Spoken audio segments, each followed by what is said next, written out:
British काल में civil सेवा का विकास। लॉर्ड कॉर्नवालिस को हम भारत के सिविल सेवा का जनक कहते हैं। लॉर्ड कॉर्नवालिस ने कॉर्नवालिस संहिता का निर्माण किया था और उसने राजस्व और न्यायिक मामलों को अलग अलग कर दिया। लॉर्ड कॉर्नवालिस ने सिविल सेवा का यूरोपीयकरण किया, अर्थात सभी भारतीयों को उच्च पदों से दूर रखा। 1800 ईस्वी में लॉर्ड वेलेस्ली ने कलकत्ता में सिविल सेवकों के लिए फोर्ट विलियम कॉलेज की स्थापना की थी, लेकिन इसे बाद में बंद करवा दिया गया था। 1806 ईस्वी में लंदन में इंडिया कॉलेज या हैलीबेरी कॉलेज की स्थापना की गई थी, जिसमें क्या होता था तो सिविल सैनिकों को 2 वर्ष का प्रशिक्षण दिया जाता था। इसके बाद देखते हैं 1833 के चार्टर अधिनियम की धारा 87 में कहा गया है कि बिना किसी भेदभाव की कहा गया था कि बिना किसी भेदभाव का क्या होगा, सिविल सेवकों की नियुक्ति कैसे होगी, तो प्रतियोगी परीक्षाओं के माध्यम से होगी, लेकिन इसे लागू नहीं किया गया।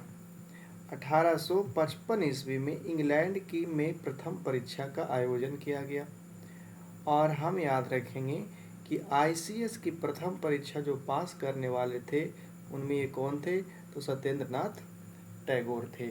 आईसीएस की परीक्षा पास करने वाले सबसे पहले कौन थे, तो सत्येंद्रनाथ टैगोर थे। इसके बाद कुछ आयोग देखते हैं, तो 1886 ईस्वी में आया था एचिसन आयोग। किसके टाइम में, तो लॉर्ड डफरिन के समय में।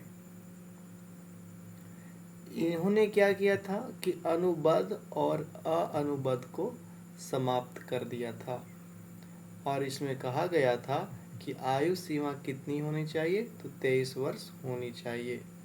इसके पहले एचिसन आयोग के पहले अलग अलग काल में, जैसे डलहौजी ने 1853 में क्या कहा कि उम्र कितना होना चाहिए, 23 साल। फिर कैनिंग ने कहा 1860 में कि 22 साल।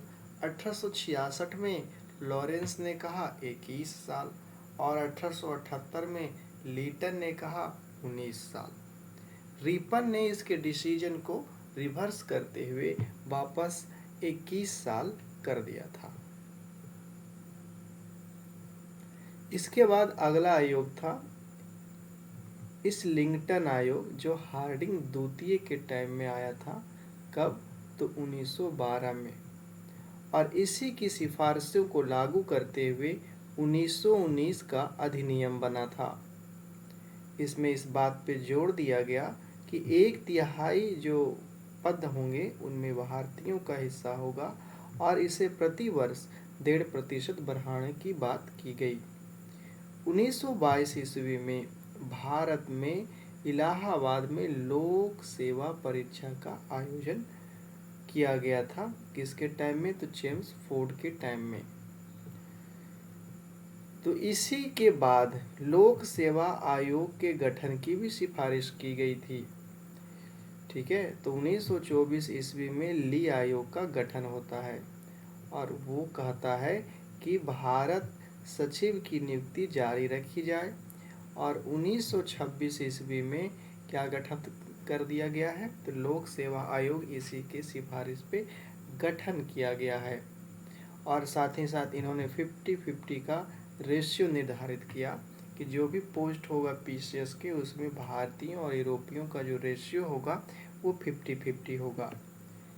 किस आयोग ने कहा है, तो ली आयोग ने कहा है 1924 में।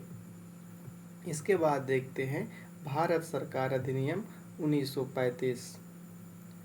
इसमें 2 बातें आती है, पहला संघ लोक सेवा आयोग और दूसरा प्रांतीय लोक सेवा आयोग। नाम से ही स्पष्ट है, संघ पे एक अलग सेवा आयोग होगा और प्रांतों के लिए एक अलग सेवा आयोग होगा। 26 जनवरी 1950 को संविधान के भाग 14 के लेख 328 से 323 में इसका जिक्र किया गया और आज भी ये है और काम कर रहा है। बस इसमें इतना ही।